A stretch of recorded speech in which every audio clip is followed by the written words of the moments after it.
October 14, 1888. The day began not with a sunrise but with the splintering of a chair against the cabin's plank floor. Rowan, at 19, knew the sound better than he knew his own mother's voice, a memory faded to the texture of worn muslin. His father stood over the wreckage, a silhouette framed by the grey morning light, his breath a sour fog in the cold air. The man's words were not a shout but a low, gravelly finality, the sound of a stone grinding on stone. "Get out! Don't come back." There was no argument to be made, no plea that hadn't been tried and failed in the years since the drink had taken root in the man and hollowed him out. Rowan simply nodded, the motion stiff in his neck. He did not look at his father's face, he looked at the things he was allowed to take. His inventory was brutally short. A wool bedroll, patched in 3 places. A tin cup, dented at the rim. The clasp knife his grandfather had given him. From the pantry, he took a half loaf of stale bread and a small sack of dried apples, a theft his father would either not notice or not care about. He wore his only sturdy boots, a flannel shirt worn thin at the elbows, and a coat that was already a season too light. His entire worldly wealth could be held in his 2 arms. As he stepped out the door, the chill of the high country autumn bit at his exposed skin. He did not look back at the small, listing cabin that had been his prison and his only home. His gaze was fixed west, toward the jagged line of the breathing hills, a place the townsfolk of Prosperity Flats avoided. They said the hills were bad luck, full of dry wells and cougars. But Rowan remembered them from a long day's wandering years ago, a place of strange rock formations and deep, hidden ravines where the air seemed to move in and out of the earth itself. He had no plan, only a destination born of a boy's memory. He had 47 cents in his pocket. He had the clothes on his back. And he had the quiet, stubborn refusal to die that is planted in the young and desperate. The road to town was a rutted track of mud and stone. He walked the other way. The first 2 days were a blur of walking and shivering, the dried apples and bread portioned out with a miser's precision. Rowan followed the thin, winding path of a game trail, pushing deeper into the stony heart of the hills. The landscape grew more severe, the pines giving way to skeletal junipers and vast shoulders of granite. On the 3rd morning, with the last of his food gone and a gnawing emptiness in his stomach, he found it. It was not a grand discovery, no triumphant moment. It was a stumble, a slide down a loose scree slope that ended at the base of a rock face hidden by a thicket of overgrown buckthorn. Behind the thorny curtain was a dark opening, a fissure in the rock no taller than a man but twice as wide. From it, he felt a steady, almost imperceptible current of air, cool but not frigid, smelling of damp stone and deep earth. It was the cave he remembered. Cautiously, he pushed through the branches and stepped inside. The entrance tunnel ran for about 20 feet before opening into a larger chamber. The light from the entrance faded quickly, but a faint, secondary glow filtered down from a narrow chimney high in the vaulted ceiling, illuminating a space roughly 40 feet deep and 30 feet across. The air was still and silent, except for one sound, a gentle, constant dripping. Following the sound to the back of the chamber, he found its source. A seam in the rock wept water, a slow, patient bleed that had, over centuries, collected in a wide, shallow basin carved naturally into the stone floor. The pool was perhaps 12 feet across and, at its center, no more than a foot deep. He knelt, cupped his hands, and drank. The water was clean, cold, and utterly pure. He drank until his stomach ached, the first real fullness he'd felt in days. He looked around the chamber, at the solid rock walls, the sheltered ceiling, the impossible gift of fresh water. This was not a shelter for a night. This could be a home. The labor began with his bare hands. He cleared loose rocks from the floor, his palms raw and scraped by evening. The next day, he used his clasp knife to saw a sturdy branch from a dead juniper, then spent hours sharpening one end against a flat stone until he had a crude digging stick. He returned to the basin. If he was to live here, he needed more than a puddle. He needed a reservoir. He began to dig, loosening the packed earth and gravel at the bottom of the pool, scooping it out with his hands. The work was brutal, punishing. Each bucketful of muck, hauled away in his cupped hands, seemed to deepen the pool by less than a fraction of an inch. But as he worked, a quiet vow formed in his mind, as solid and real as the stone around him. He would not just survive in this place. He would make it his. He would carve a life out of the rock, and the rock would yield. His first winter in the cave was a lesson in the physics of cold. The rock walls held a deep, profound chill, but the constant temperature of the earth itself, a steady 50 degrees, meant that while it was never warm, it was also never fatal. The real battle was against the wind that sought its way in through the entrance. He spent a week building a crude wall of stacked stones and mud just inside the mouth of the cave, creating a small antechamber that acted as an airlock, trapping the worst of the drafts. His days fell into a harsh but stable rhythm. He set snares for rabbits and squirrels, learning the silent art of the trapper through trial and error, mostly error at first. He learned which roots were edible and which would leave him doubled over in pain. The cave became his world. The central pool, now nearly 4 feet deep at its center, was his hearth and his wellspring.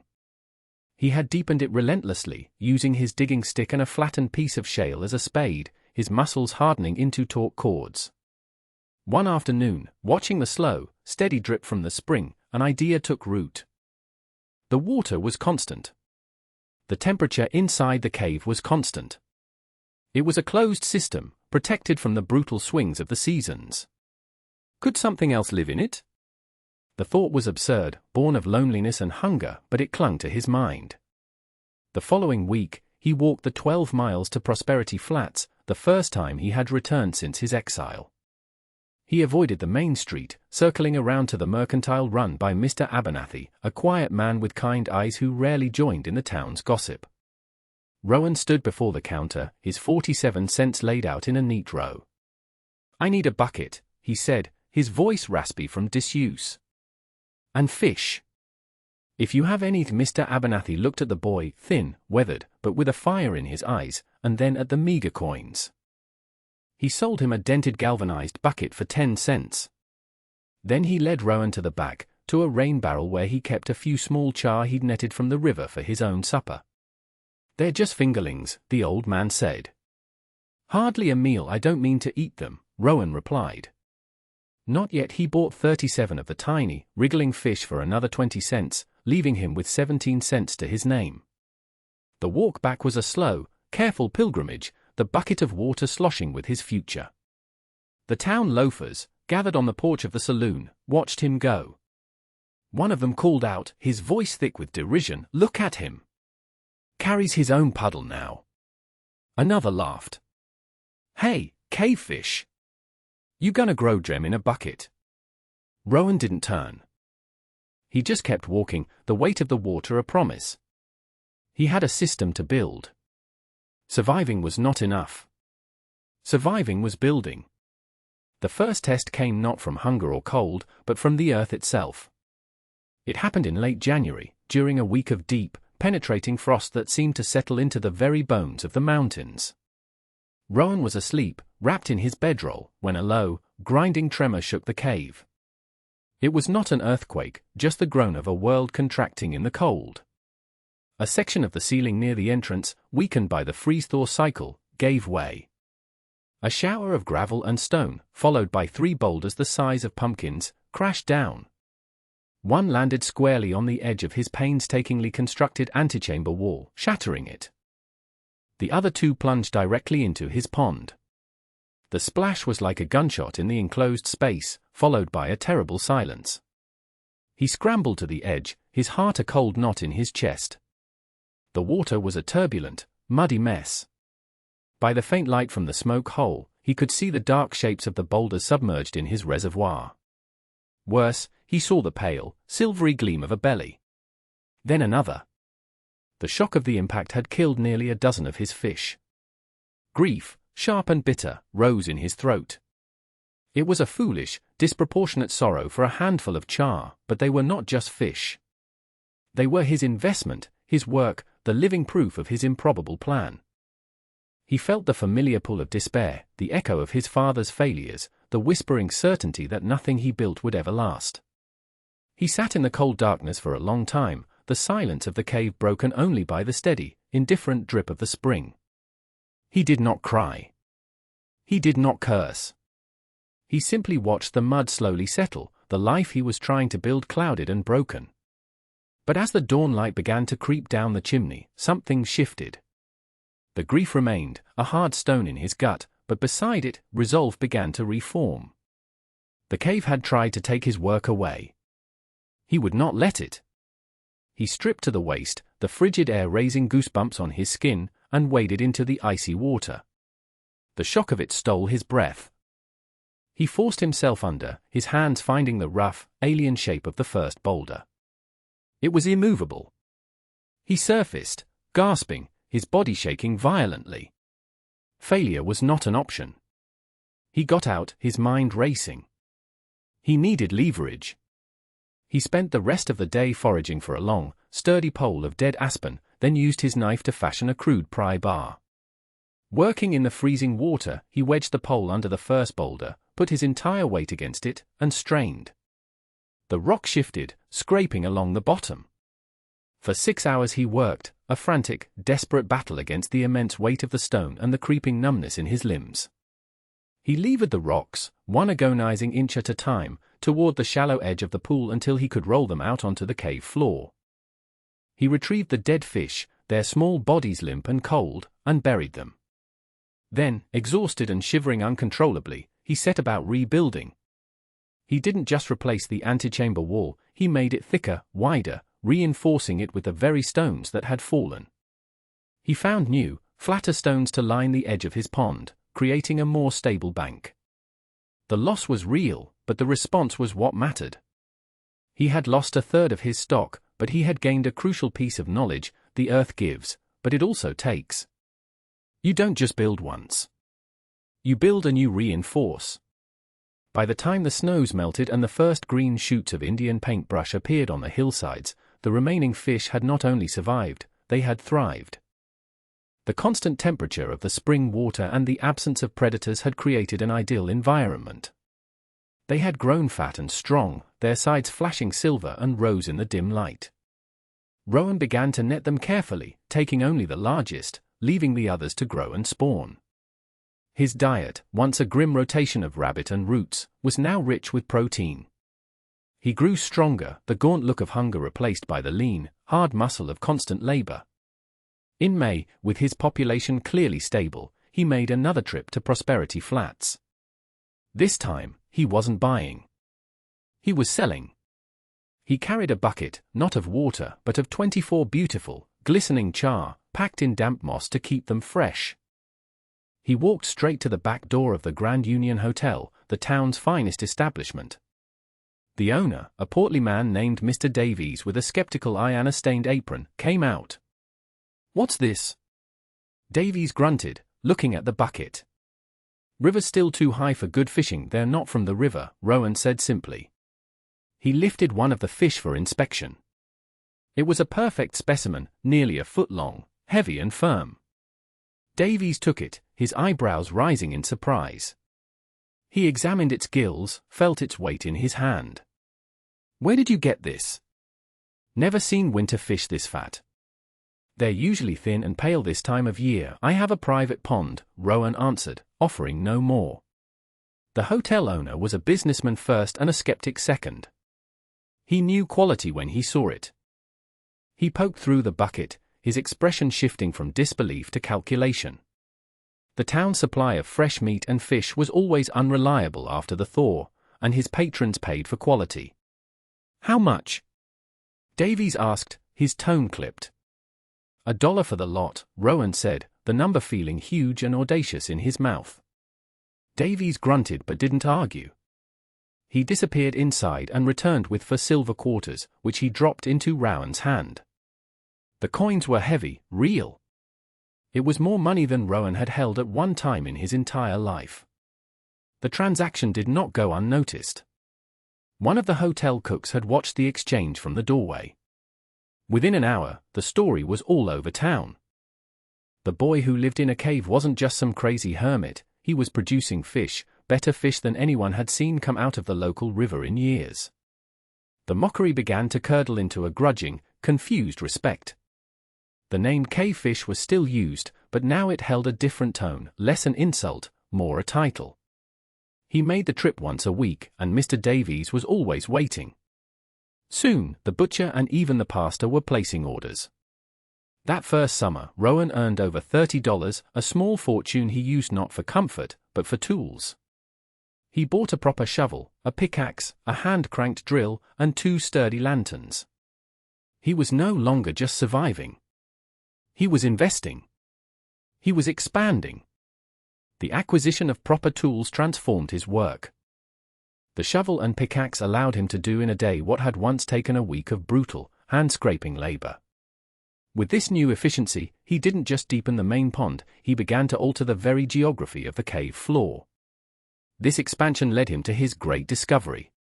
While clearing rocks from a section near the back wall, he noticed something he had been too preoccupied to register before. On cold mornings, the mist from his own breath would drift not toward the entrance, but toward a series of tiny, almost invisible fissures in the rock face behind the spring. The air was being drawn into the stone. Curious, he held the flame of his new lantern near one of the cracks. The flame bent sideways, pulled into the rock as if by a gentle vacuum. The cave was breathing. It wasn't just a passive shelter, it was part of a dynamic system. He spent days observing, moving his lantern from crack to crack, mapping the air currents. He realized the chimney high above was not just a smoke hole, it was an exhaust. The warmer, lighter air in the cave rose and escaped through it, creating a pressure difference that drew cooler, heavier air in from the main entrance. But this didn't explain the pull at the back of the cave. The answer came to him during a cold snap in early autumn. He noticed the water flowing from the spring itself was a few degrees warmer than the water in the pond. It was geothermal. Deep within the mountain, groundwater was being heated by the Earth's core before emerging here. The fissures he'd found were part of this system, venting trace amounts of geothermally warmed air. This was why his pond never froze. It was being constantly, naturally heated from its source. It was a moment of profound awe. He was living not just in a cave, but inside a slow, powerful engine. Understanding this principle changed everything. He wasn't just a fish farmer, he was a manager of a natural resource. He could use this. His innovation was born from this realization. He used his new drill and pickaxe to carefully enlarge the main pond, but he also began to construct a second, smaller pool a few feet away, at a slightly lower elevation. He chiseled a narrow channel connecting the two. His plan was to create a tiered system. The main, geothermally fed pond would be the nursery, where the warm water would accelerate the growth of the fry. Once the fish reached a certain size, he could open the channel and guide them into the second, slightly cooler holding pond. This would allow him to sort his stock by age and size, making his harvests more efficient and sustainable. The construction took 2 months of relentless work. He cut stone, fitted it, and sealed the edges of the new pool with a mixture of clay and fine gravel. The final result was a marvel of practical engineering. The main pond, fed directly by the warm spring, and a secondary pond, a step down, ready to receive the adolescent fish. The before and after was staggering. By separating the fry from the larger fish, their survival rate skyrocketed. He was no longer losing the smallest ones to cannibalism. His yield didn't just double, it quadrupled. He was now producing not dozens, but hundreds of fish. The cave was no longer just a place to hide from the world, it was a carefully calibrated, highly productive ecosystem of his own design. The news of Rowan's success, carried by the consistent supply of high-quality fish to Prosperity Flats, slowly transformed him from a local eccentric into a subject of intense curiosity. The mockery had evaporated, replaced by a quiet, pervasive sense of wonder. Men who had once laughed at him now fell silent when he passed, nodding respectfully. It was this curiosity that brought the first visitors to his cave.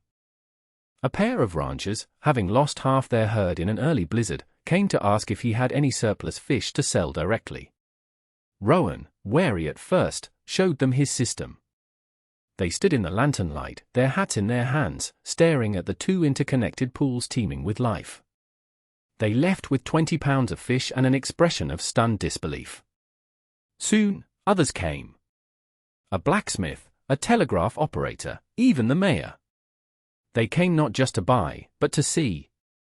They saw the neat stacks of tools, the orderly stonework, the impossible harvest thriving in the dark. And it was among these visitors that Lydia arrived. She was the daughter of the circuit judge, a young woman who spent her days managing the town's small, dusty collection of books that served as a library. She came not with a bucket, but with a question. "Mr. Davies said you use the earth's heat," she said, her voice clear and direct, without the hushed reverence or awkwardness of the other townsfolk. I wanted to understand how Rowan found himself explaining the system not in terms of labor, but in terms of principles. He showed her the fissures, the flow of water, the way the chimney drew the air. She listened intently, her gaze moving from the water to his face, her questions sharp and insightful. "So the temperature differential drives the entire cycle," she concluded. "It's beautiful." It was the first time anyone had described his work as beautiful. They talked for over an hour, surrounded by the sound of dripping water and the smell of damp earth. He spoke more than he had in the last 2 years combined. He told her of the rockfall, the initial despair, and the slow process of building. She, in turn, spoke of the books she read, of geology and water tables, giving names to the phenomena he had only observed. In her, he found not a customer or a curious spectator, but an intellectual peer. Her respect was not for the outcome, the fish, but for the process, the thought, the ingenuity behind it. "You didn't just find a place to live," she said as she prepared to leave, her eyes meeting his in the flickering lamplight. "You listened to it. And then you made it yours." Her words resonated more deeply than any coin he had ever earned. When she left, the cave felt quieter, but not empty. Her presence had brought a different kind of light into the darkness, a warmth that had nothing to do with geothermal heat. For the first time since his exile, Rowan felt the sharp ache of loneliness, not as a constant, dull pressure, but as a fresh absence of a specific presence. He wanted her to come back. Lydia did come back. A week later, she appeared at the mouth of the cave carrying not a question, but a book. It was a thin volume on freshwater ecology, bound in dark green cloth. "I thought this might be useful," she said, handing it to him. "It talks about oxygen levels and feeding cycles." That evening, by the light of his lantern, Rowan sat and read. Many of the words were technical, but Lydia had penciled small, clear definitions in the margins. He saw his own hard-won observations reflected in the scientific prose, his intuitive system given a framework of formal knowledge. Her visits became a weekly ritual. She would bring books on geology, on engineering, on animal husbandry, and he would show her his latest progress. He had begun a third, even larger pool, designed for the mature, market-ready fish. They became collaborators. She helped him design a simple water wheel, powered by the outflow, to agitate the surface of the lower ponds and increase oxygenation. He, in turn, built her a sturdy bookshelf against the smoothest wall of the cave, a small bastion of knowledge in his world of stone and water. Their conversations deepened, moving from the practical to the personal.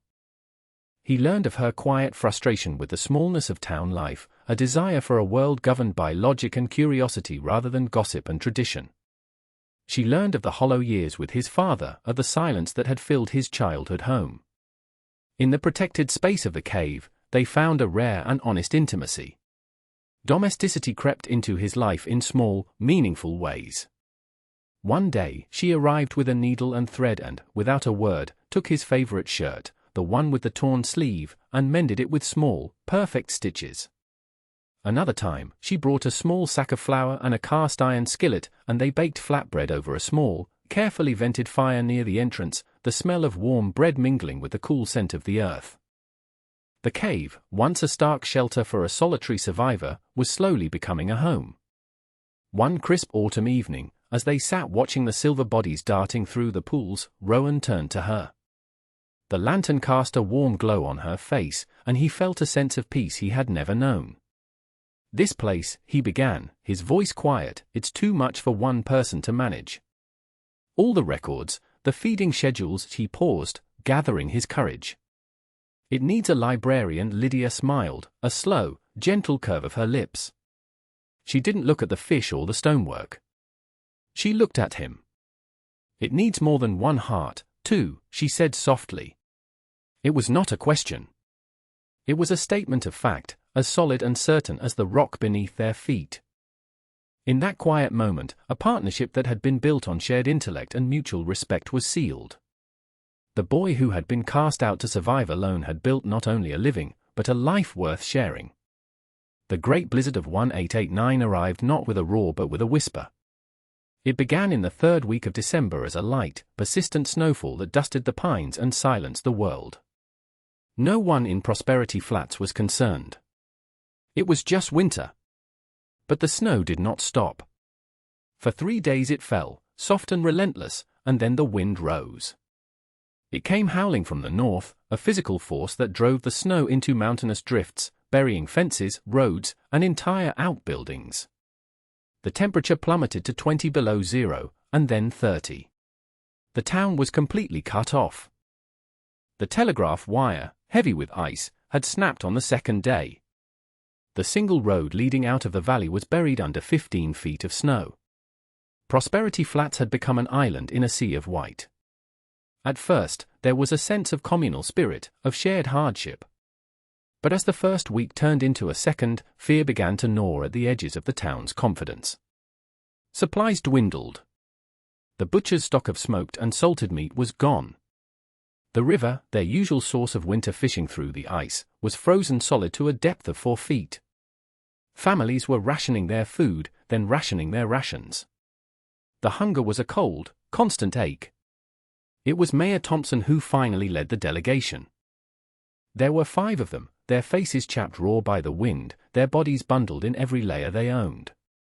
They struggled through the massive drifts for hours, following the line of the hills, their only landmark in the blinding whiteout. When they finally reached the sheltered area near the cave mouth, they were exhausted and half frozen. Rowan met them at the entrance to his antechamber, the warm, damp air from within swirling around him. He saw the desperation in their eyes. "Rowan," the mayor began, his voice hoarse. The town is starving. We have nothing left." Behind him stood Jedediah Croft, a man who had been one of the loudest voices in the chorus of mockery years ago. He wouldn't meet Rowan's eye. His shame was a palpable thing in the frigid air. Rowan looked past them, at the swirling chaos of the storm, and then back at the tired, frightened faces. He felt no triumph, no desire for revenge. He simply saw people in need. "How many?" he asked. "How many people?" 112, the mayor replied. Including the children, Rowan and Lydia had been preparing for a long winter. Their stock was at its peak. He did a quick, silent calculation. It would be enough. He led them inside. The sight that greeted the men silenced them completely. In the warm, lantern-lit cavern, 3 pools of water teemed with thousands of healthy, thriving fish. It was not just food, it was a miracle. "We have no money," the mayor said, his voice cracking. "We can't pay you." "Payment is not the issue," Rowan said, already grabbing his largest net. For the next 2 weeks, a path was forged between the cave and the town, kept open by the constant effort of every able-bodied man. Each day, Rowan and a team of volunteers netted hundreds of fish. Lydia organized the distribution, ensuring every family, from the mayor to the town drunk, received a fair share. On the 10th day, as they were loading sleds with the day's catch, Jedediah Croft approached Rowan. "We were fools," the man said, his voice low. "We laughed because we didn't understand. You weren't hiding from the world. You were building a new piece of it." Rowan simply nodded, handing him a heavy sack of fish. "Take this to the Miller family," he said. "Their youngest is sick." In the crucible of the great blizzard, the outcast became the provider. The ingenuity born of his solitary exile had become the salvation of the community that had cast him out. The blizzard finally broke in mid-January. When the thaw came and the roads were cleared, the story of the cave fish who saved Prosperity Flats traveled down the valley and beyond. It became a piece of local legend, a tale of resilience and improbable invention. But it was more than a legend. In the spring of 1895, 6 years after the Great Storm, a man from the State University in the East arrived. He was a geologist named Professor Albright, a meticulous man with a notebook and an array of strange measuring devices. He had heard the fantastical tales and had come to see for himself. Rowan, now a man of 26, with Lydia by his side and a small daughter who played at the edge of the pools, welcomed him. He spent 3 days with the professor, patiently explaining the geothermal mechanics, the tiered pond system, and the delicate balance of the ecosystem he managed. Professor Albright filled his notebook with diagrams, temperature readings, and flow rate calculations. He was astounded. "Young man," he said on the final day, his professional reserve cracking with genuine wonder, "what you have created here is a form of geothermal aquaculture. People are writing papers about the theory of this. You have put it into practice with nothing but a shovel and your own mind." Albright's subsequent report, published in an academic journal, turned Rowan's local fame into a subject of national interest. He received letters, offers, and requests for his method. He answered them all, simply and honestly, sharing the knowledge he had gained. But he never left his cave. He and Lydia expanded the system, not for profit, but for stability, creating a small but permanent surplus that ensured the town would never face a winter of starvation again. They built a small, sturdy cabin near the cave's entrance, but the heart of their home, the center of their life, remained the warm, breathing rock. Time passed. Rowan grew old, his back stooped from a lifetime of labor, his hands permanently shaped by his tools. His daughter grew and had children of her own who learned to swim in the clean, warm waters of the upper pond. The town of Prosperity Flats changed, grew, and eventually built a proper road and a railway spur, but the memory of the great blizzard and the man who saved them was woven into its identity. Rowan died peacefully in his 87th year. He was buried on the hillside overlooking the entrance to his cave. The town placed a simple marker, but his true monument was the life that continued in the dark, warm space below. Years later, long after the cabin had weathered into grey boards and the marker was covered in lichen, the cave remained. The spring still wept its slow, patient tears of geothermally heated water. The air still breathed in and out through the hidden fissures and the high chimney. And in the deep, silent pools, silver bodies still darted through the darkness, a living legacy of the boy who had been cast out with nothing and had listened to the earth until it gave him everything.